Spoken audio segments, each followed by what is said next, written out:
Thanks for listening to the Great Av Podcast. Great Podcast. We meet inspiring people from around the world.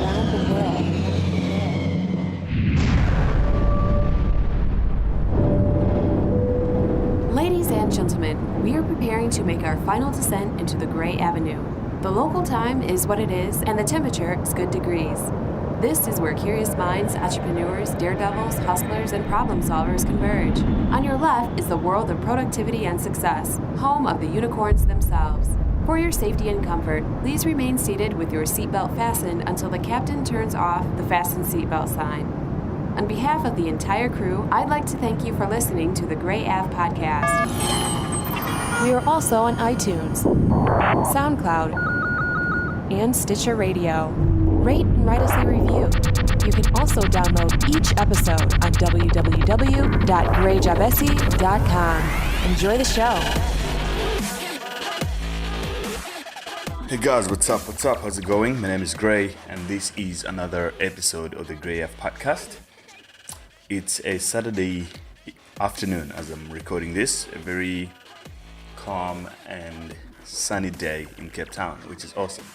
I'm actually about to go for a quick run and might hit the beach, and then we'll see how the day goes, man. It's a Saturday. I'm just trying to take it easy over here.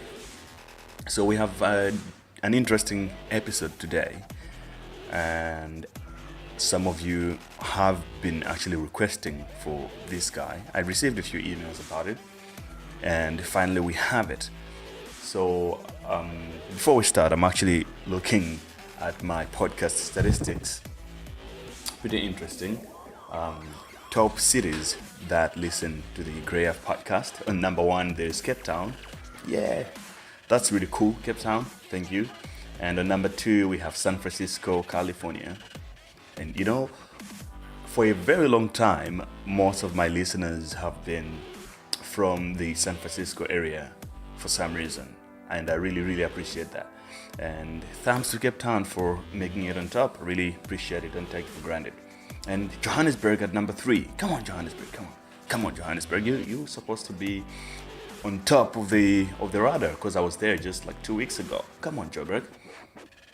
And we have Germany, and we have other cities from Germany, and you know, it's just a mixture of Britain and all other areas in Europe. Cool, guys, I really appreciate it. We have Namibia and Nigeria as well, actually doing well. That's really cool. But anyway, let's get into today's podcast. Today's podcast, we have Dylan KARDASHIAN. And most of you, if you're in South Africa, more likely are familiar with Dylan. And for some of you who are not, you're like, oh, Dylan KARDASHIAN? What exactly? Which Kardashians? Okay, it's all in the podcast. Just stick around.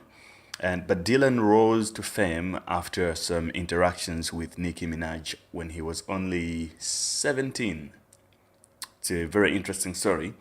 And since then, he is one major player in the social media game. Right now, he does social media for Kanye Mbao in South Africa, who is a top celebrity and presenter in South Africa.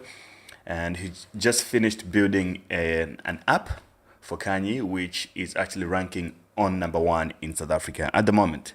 So it's really cool. And in this episode, actually, we discuss social media, how to do social media correctly, because a lot of people out there are trying to do social media, looking at how powerful it is. You know, so people are starting to look, okay, how can we use it to our advantage? And we discuss how can you do it correctly, because he is in that game. And, you know, obviously I was interested to know, some of you may be interested as well to know, are people making money in social media? So we talk about that. And, you know, the answers will actually shock you maybe in some cases.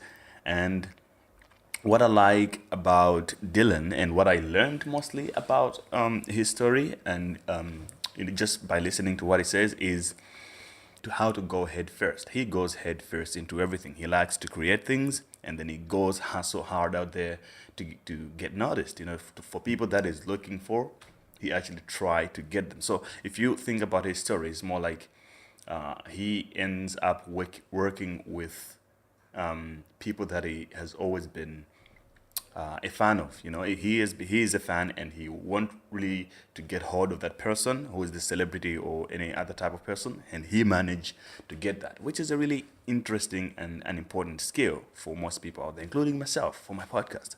How do I actually go out there and get Elon Musk on this show? you know.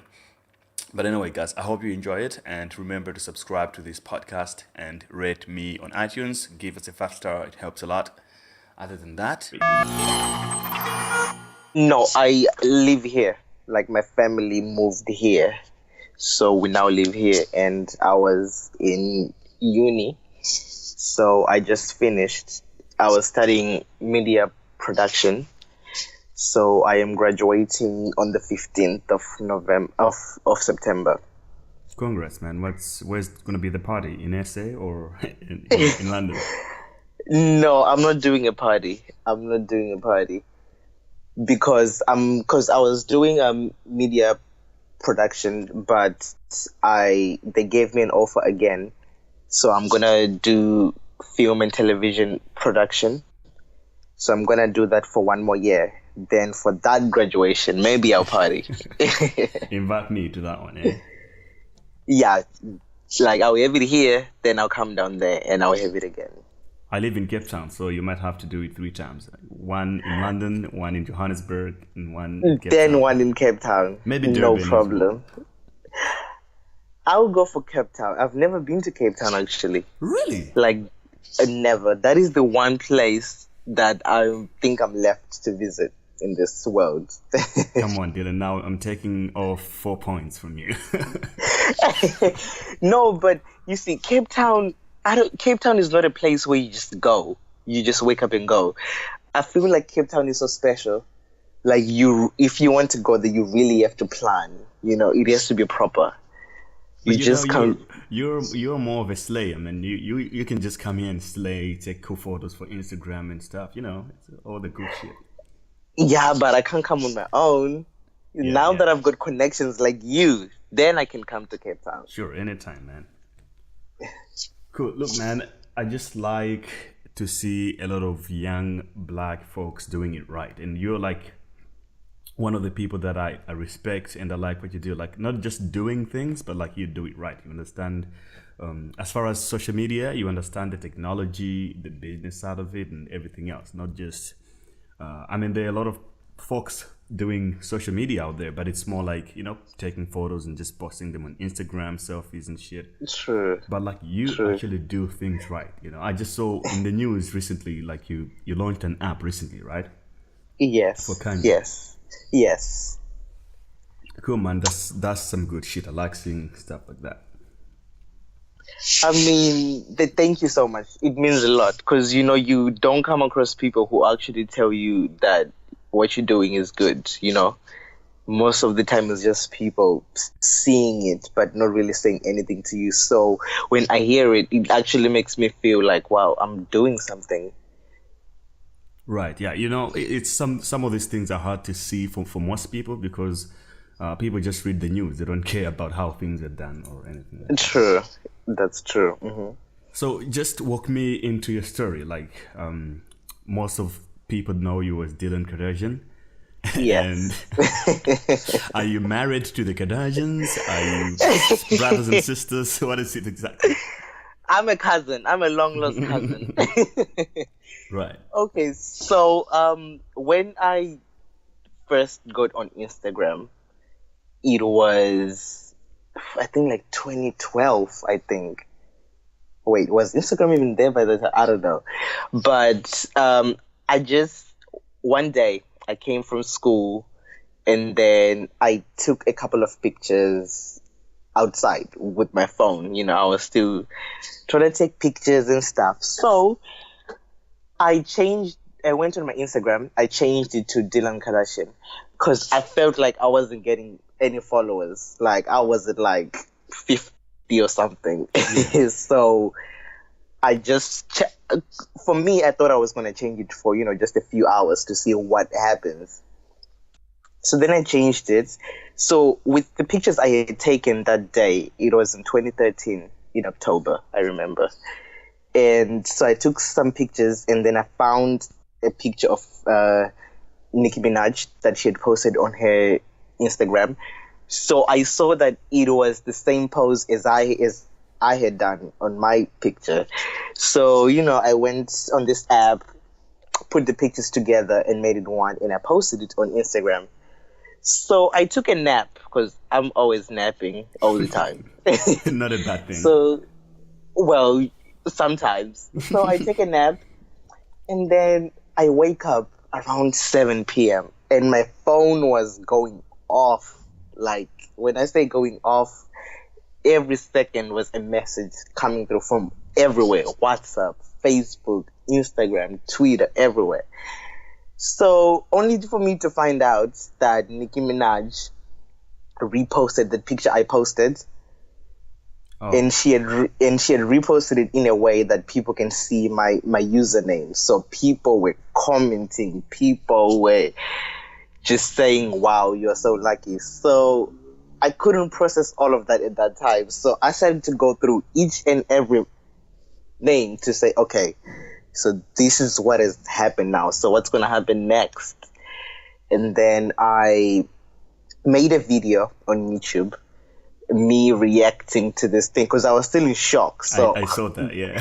It's so embarrassing. It was so embarrassing. So when I did the YouTube video, I tweeted it to her.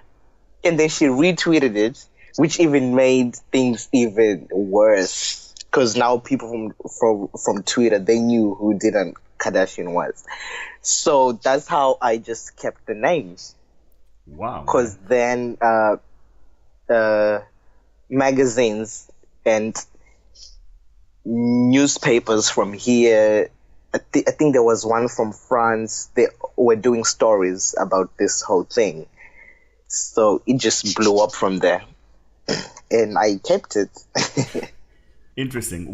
How old were you at that time?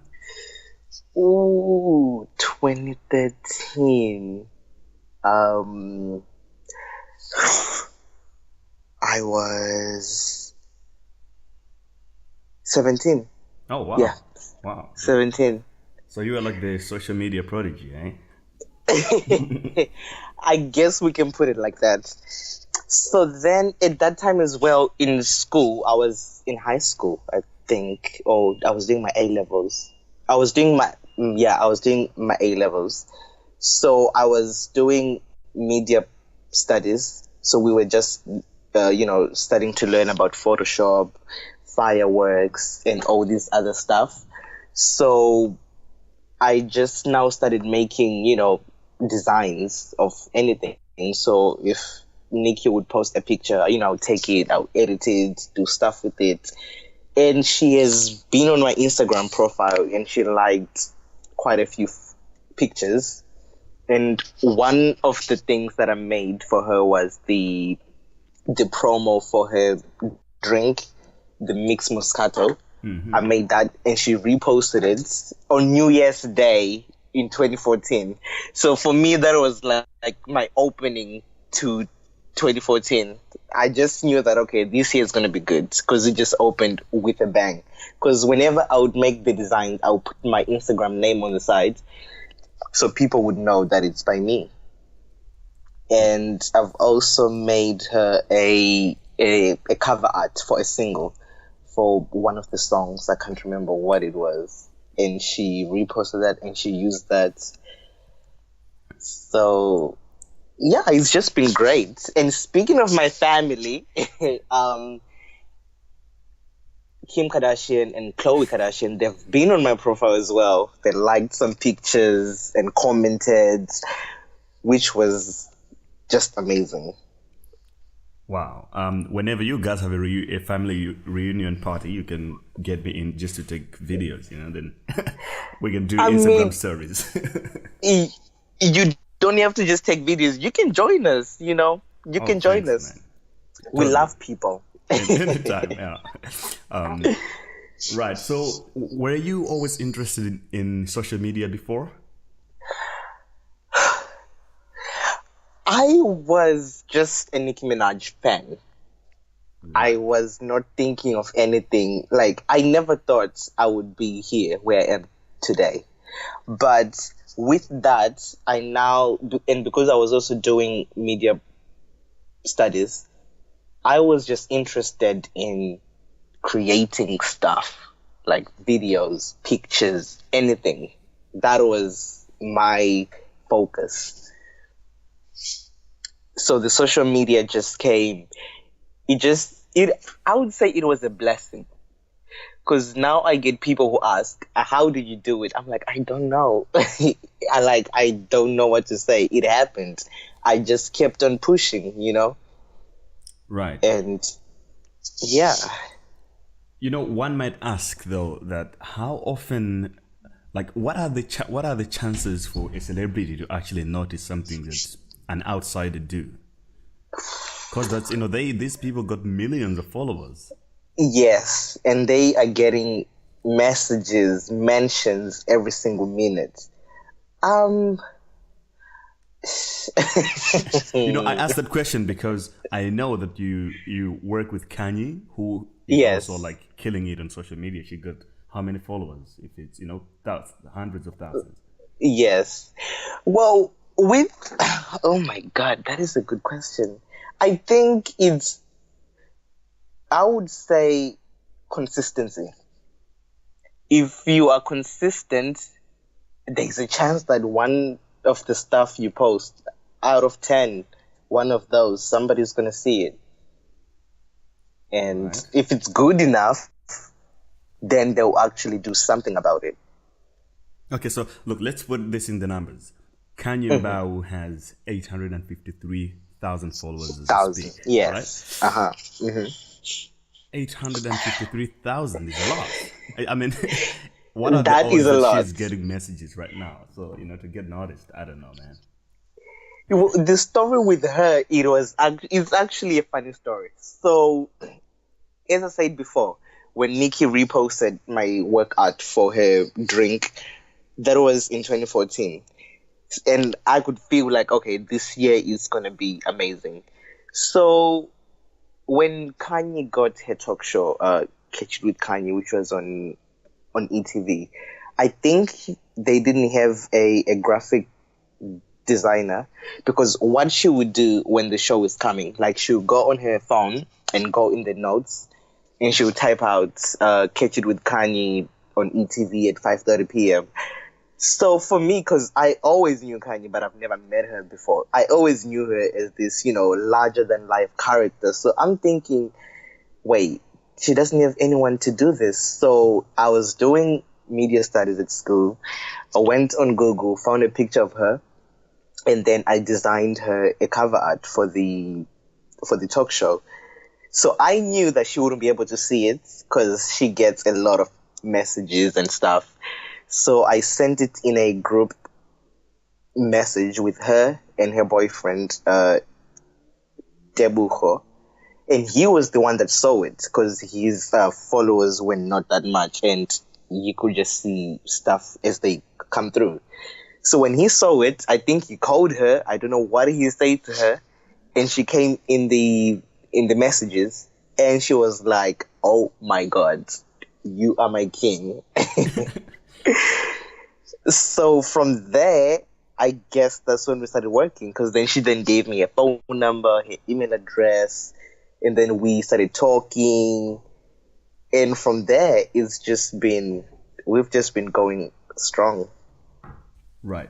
So now we're talking about the highlights of, the front stories of what happens, right? I respect the hustle that you approached the people that you know first that might need your services. That's absolutely brilliant, because most people cannot do that.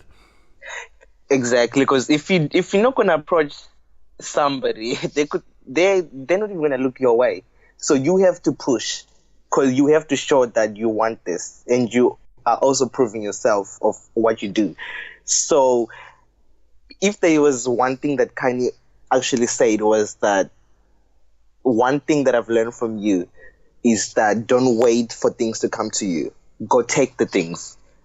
If it's meant to be yours, go take it. And if it's yours, you will get it. That's That's just what I believe. Right, man. That's totally what most people, including myself, should also pick up. And so the other thing is, when you did you not know Kanye before you texted her? You said so. How did you added her in the group photo and in the group chat? Was it on WhatsApp or? Oh, it was on Instagram. I knew of her, but I had never met her in real life. Okay. I just knew of her, yeah. And the only time, so we've been working together since 2014, and the only time I met her was last year, 2016.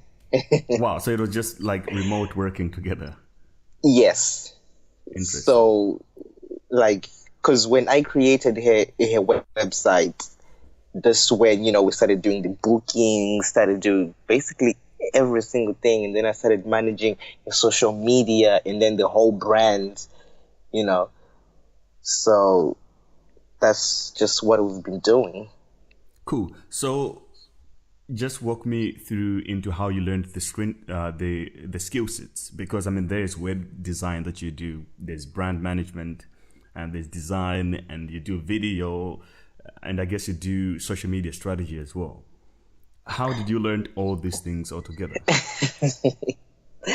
Okay, with the graphics, I learned it. Okay, I got an introduction from when I was still in school, in high school, and then at home I would just sit on my laptop every single day, I would just be making every single thing and anything, and that helped me to to master what I do. But then with the social media stuff, because for me, I was once a fan of Kanye, Nicki Minaj, of Kim K. I am a fan of all these people, and I know what it feels like to be a fan. I know what the fans want, so that's what I've actually just pushed with Kanye. To say the people want this, do this. The people want this. Wow. So I just took on, because when Nicki Minaj would like my piece and stuff, that feeling I get is the one that I wanted Kanye's fans to also get, So the most important thing I was telling her is that the fans come first, reply, comment, talk to them, make them your family. So, what I always wonder now is if one grow to that level where you have 1 million followers or 500,000 followers, well, how authentic is it like from the person liking your thing? It's like, do these people have somebody managing their Instagram, and then, they do the liking and the commenting, or it's actually coming from them? It depends with the person. Most of the celebrities in South Africa, they don't respond to their fans. But most of the ones in the US that do, I don't think they're authentic. I think they've got, a team behind them who's doing every single thing. But with Kanye, because she's known to be vocal for on sure. Twitter, she gets into fights with people. So everything on social media is her. I just have to manage that she's saying the right things, she doesn't say the wrong things. Yeah. And, create content to say, okay, so we're going to post that, we're going to do that. And every time she comments, I tell her, before you switch off your phone, before you leave your phone, reply to at least 5-10 people, And that's all she does. And what you see on her social media is her talking to the fans. I respect that a lot. Yeah. And there's a thing that I've noticed since I started this podcast, right? Mm-hmm. To get people from the United States or Europe, right, that are influential, to get access and talk to them, it's really, really easy, even though they have a huge following. If you compare to South Africa, I don't know why here it's like people are not that responsive. I really don't understand that. It's because these celebrities, they feel like they are gods. Oh, yeah. They are untouchable. That's the difference. That's the problem. And that's really not good for brand development. It's really not. Even It's if you really hire not. someone to do it for you, I think it's better than to just like not pay attention to the fan base, because Exactly. I've been in touch with people like Jeff Bezos, the CEO and founder of Amazon, right? Oh, wow. They reply. It might take a while to get a reply from them, but they do reply and tell you what's going on, and maybe you might reschedule or something like that. But in South Africa, just like dead noise. Nobody wants to say anything. I'm like, okay. You see, it's so funny. Is that because, to be honest, I really don't know why. I don't think they have that knowledge to say that interacting with your fans, the people, that actually gets you more famous in a way. Because when I created Kanye's page in 2015, her Facebook page, I created it from 0 likes because she never had a Facebook before. So if like she would post anything, or if I post at times, and then she'll go, talking to people, liking and commenting, liking what they share as well. People are gonna, take a screenshot of that and be like, Kanyimba like my post, and that will even get more people to like her page and be a fan of her in hopes that, she will like their stuff. Because I feel like as people, for us to get to feel, what can I say? To feel important, if you have interacted with a celebrity on social media, you will feel like you are in this level that no one is. Yes, I mean, so last week David Blaine followed me. and I'm sure you were like, oh my God, I yeah. made it. Like, don't touch me. I'm famous now. Like, it was awesome, man. So you see, doing that, because now I didn't know who he is, but now I'm gonna go and search for him, and if I like what he does, I'm gonna follow him. You see, so that's also good for him. Yeah. Oh yeah, you see now you actually nailed the point. It's like Exactly. network effects.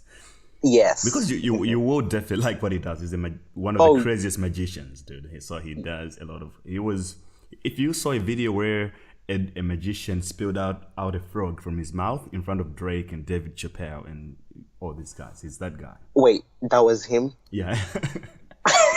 You've seen that video, yeah? Yeah, I've seen the video, but I just didn't know who he was. Yeah, he's David Blaine. He's amazing. You should check him out. Oh, wow. That's amazing. So let's talk about how to create a killer social media platform or like a personal brand, because I know that there is a lot of people trying to do that out there, and a lot of people getting it wrong because they don't invest time in the skill sets.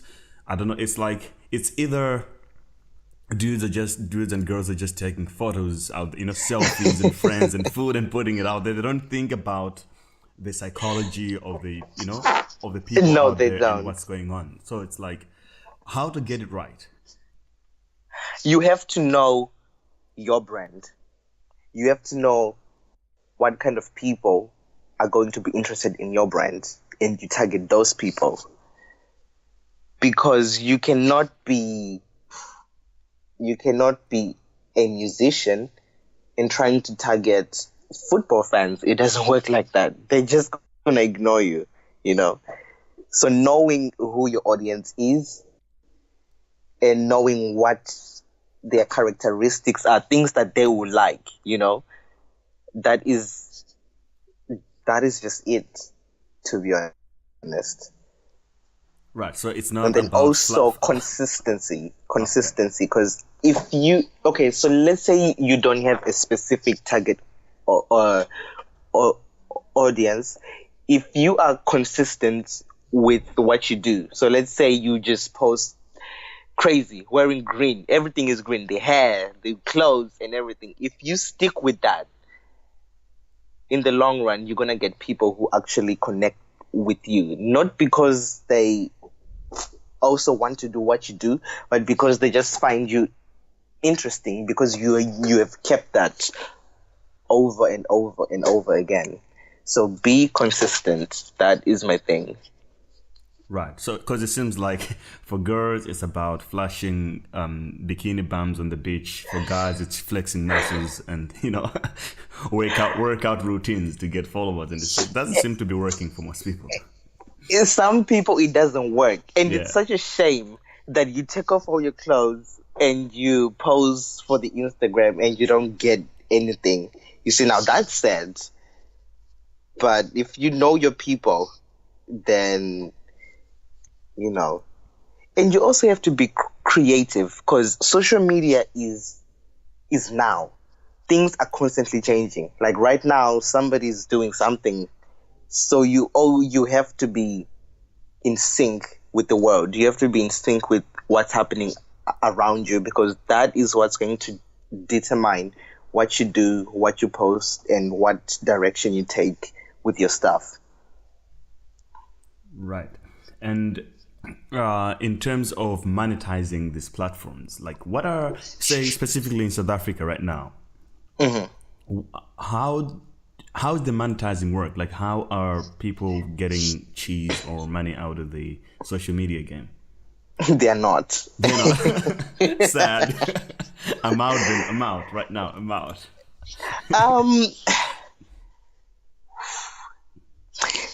You see, the thing is with South Africa right now, people are just doing stuff to be out there, Right, yeah. Everybody wants to be famous. Yes. A TV presenter wants to be famous. A news anchor wants to be famous. So people are focusing just on being famous, but they're not focusing on actually making money while doing it. So I think that is the problem in South Africa. Everybody wants fame. Everybody. So do you think there is space in there for people who can look into it from the outside, won't necessarily be in front of on the smartphones or cameras, but they can find a way to monetize and work with these influencers? Because that has been my perspective for a moment. But I just don't know how to approach it. Like, okay, how can you work with these influencers and get them to make money, or get some value out of what they're doing? Because you see it happening in Europe, in the United States as well. Definitely should work here as well somehow. It would, but I think what I've realized. Okay, here is another sad thing about South Africa. All these numbers, like the followers and stuff, most of them are not real. So if you're going to get a sponsor who wants you to post something for them and you get no interaction, the sponsors are going to move away. That's a serious problem. Yeah. So I think first people need to have an authentic following. Then they can attract, sponsors, people that are going to come with the money. So I guess it's only a few like Kanye and all these guys who actually have a serious following, Yeah, but in South Africa, I haven't seen I know she's my girl, but I'm just saying, because we received to do adverts on Instagram and Facebook from Flatamity. I think they're based in America, and then this clothing brand Fashion Nova, they're also in America, and this Sneaky Vaunt, it's this new bra where you just stick it on and pull it and everything is up and right. So I have managed to secure those things for her, and then we have done well and we are still doing it. But I haven't seen any other influencers in South Africa doing that. Most of the stuff I see, they're just local. Right. But then, so do you think there's also a slag in the business side of South Africa where they don't understand the value of like small businesses, for example. They would use influencers to just get the products pop, right? No, they wouldn't. I think, yeah, there is a slack in that. Because if you have a large following and people respect your brand, why don't you have, people that are coming to you with their own small businesses for you to help them out? So that is one thing that needs to be worked on, I think. Because you can look at something like Ciroc vodka. That has just been a social media game, right? Of course, I know that they have used very high profile celebrities on it, but it has been social media straight up. Only social media. So that just shows you how powerful it is. And most people are not striving for that. They're just striving for the numbers to say, oh, I've got 2 million followers. But what are you getting out of it, No, so I guess you can, if you have 1,000 followers that are actually real. I've been using this analogy when I'm talking about social media with people. If you have, one may have 200 followers on Facebook or Facebook friends, the other might have 2,000. If you post there and say, look guys, I have this thing that I'm working on, I need to raise $2,000 to do it. If you cannot raise $2,000 or $1,000 out of 2,000 people on your social media, then something is wrong. That's how I see it, Then you don't have the numbers. Yeah. Then you don't. Because it's literally just one person taking out just one pound, £1, $1. Yes. So if you cannot do that, well, you might as well close your account and go to sleep or pick up some books and go back to school. Yeah, because it has to be.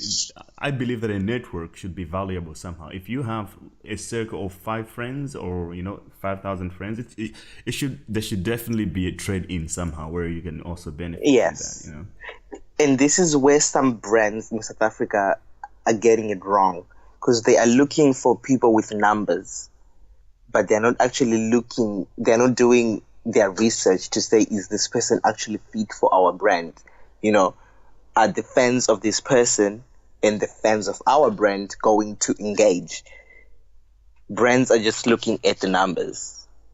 So and they fail. You told me that there's something that you wanted to talk, you just launched. Was that the app? Yes, it was the app. Awesome. And as we are speaking right now, it's the #1 app in South Africa on the App Store. Jeez, dude. Walk me through the process of how that came to be. Like, why did you guys... just to make it clear, that's the app, personal app for Kanye Mbao, the South African celebrity, right? Okay, so with Kanye Mbao, the South African television media personality, we wanted to do an app like earlier this year, but a lot of things just came in. A lot of projects just kept on coming on, and we were postponing it. So we were finally like, okay, if we don't do it this year, we might as well just never do it. So every single day, at night, we would be on FaceTime for like 8 hours, going through the designs, pictures, the content, the features, and everything. And I think it took about 3 months. And then when the app, so it's called Kanye Mbao Digital, when the app finally appeared in the stores, so it appeared on Google Play first, and then on the App Store in the first week of August. So we waited to announce it because, she downloaded it, I downloaded it. We were using it back and forth, then talking, okay, that needs to change. And when we were finally happy, which was last week Friday, that's when we announced it. And so from Friday till today, it has managed to, skyrocket to number one. Wow. How much time did you guys spend on this? I mean, like, when, how big is the team? The team, it's just me and her. Oh, It's just me and Kanye. is it? Did you build the Yes. app yourself? I built the app. Or what platform did you use, if I may ask? So first of all, I designed using Dreamweaver, and then transported some of the HTMLs to this platform called App Builder. Yes. I think so. Yeah. Yes, app builder. And then from there I uploaded my stuff and then started working with it from there to make it, match their platform. And then that was it. Impressive. So, and what was the idea behind it, and what do you want to do with it in future? Okay, so the idea behind it was that the people don't go on websites that much anymore. People just want something that they can just click on and everything is just there. So when we created it, it was just a way of putting everything about Kanyambao in the app. So you can listen to music, you can watch videos, and we also created our own little community. It's like Facebook, so it's called the fan club. So the fans can join the group and then post their own pictures, comment and everything, like, talk to each other, mention each other, hashtag, stuff. So that was a way of getting the real Kanyambao fans in one place. Yeah.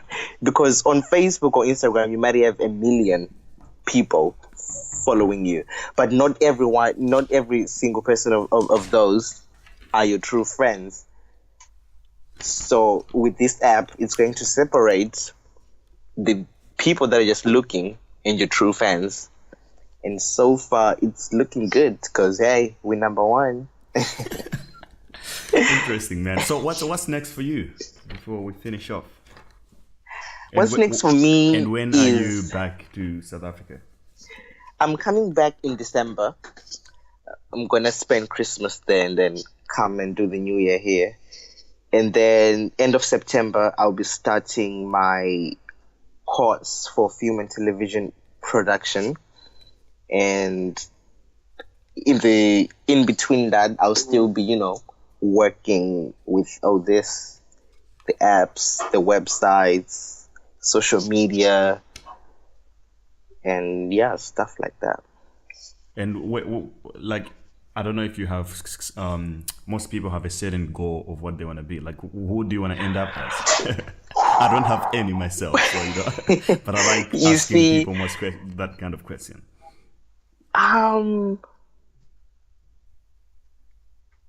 To be honest, I don't know, because I don't know a person. I haven't met a person who does what I do yet. Impressive. That's a good answer, man. So I'm still in my lane because I do everything. I make films, I do photography, I design websites, I do social media, I do brand management. I just do it all. You're just killing it, huh? So I haven't met a person yet who I can say, wow, that person is like me and I want to be like them one day. Right. Okay, so I usually end up with a quick list of questions, the quick box questions, so you feel free to answer them however you take it. Okay. Question number 1, favorite city in Africa? Ooh. I would have to say Johannesburg. Okay. Wow. Okay. Yeah. And if you had to go back a certain age, which age would you choose? I would choose...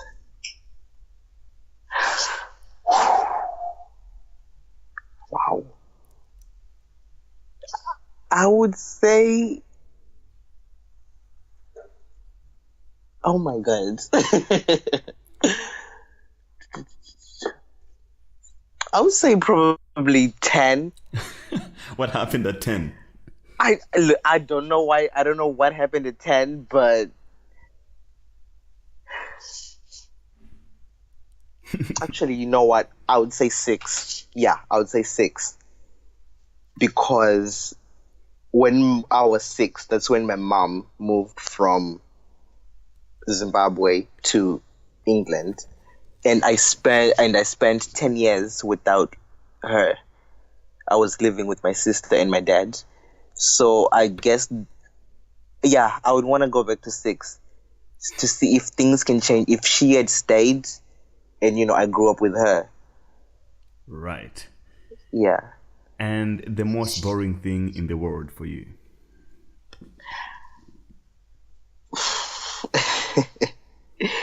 The most boring thing. Crowds. Crowds bore me. Like a place full of people, it bores me. Oh, but you go to a lot of events though. I do, but I would rather be at home in my bed, Taking a nap. Yes, taking a nap, and in between, just pulling my laptop, working, put it aside, sleep again. That's all I do. What is it that you believe the most that most people disagree with you on?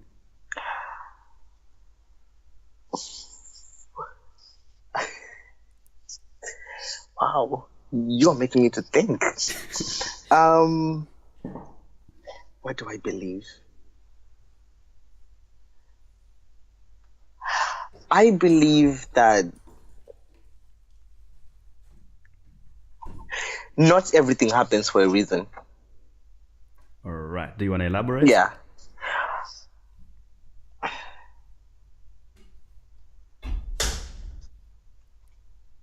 Some things just happen for no reason. You can't explain them. They just happen. It's not that they have, a meaningful lesson that's gonna come to you or an experience for you to take on. Like, they just happen. You can't explain it. Right. If you had the power to change one thing in the world, what would that be? Make internet access available to every single person on this earth. Oh yeah, high five on that one. Oh yeah. Yeah, that's true. Especially in Africa, man. We need Oof. That. When I come to South Africa, I'm like, okay, I'm looking at my ticket, like, when am I going back? Like, the internet is just ridiculous. It's expensive for most people as It's expensive, and sometimes it's unavailable, so yeah, everybody should have, how we have water, oxygen, people, it should be like that with the internet. Yeah, it must be a human right? Exactly. Cool. Any advice to your ex? To your previous... I don't have an ex.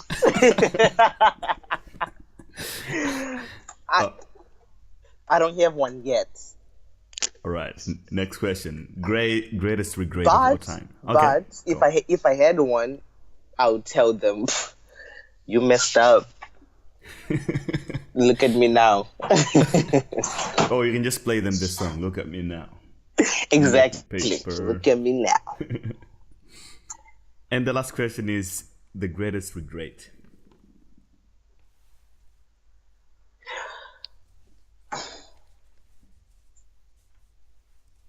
I don't have any. Wow. I don't have any regrets. Because I feel like if I didn't use social media, if I didn't approach people, then I would be having regrets. But I did, and I am happy where I am. Sure. And is there anybody who you have always wanted to work with, but it didn't work out?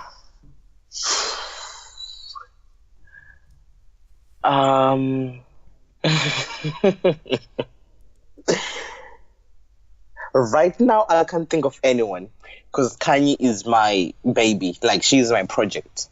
All right. So I am fulfilled.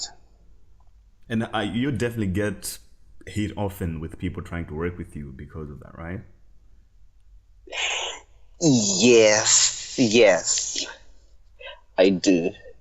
But with some people, for me, if I'm going to decide not to work with someone, it will be because of, they lack something, and that something cannot be bought, or it cannot be, it just can't appear. Some people don't have, that it. Yeah. Yeah. So I wouldn't, put all my energy on that when I can tell that, okay, this is just not going to work out. Okay, give me an example of that thing that you locally used to say.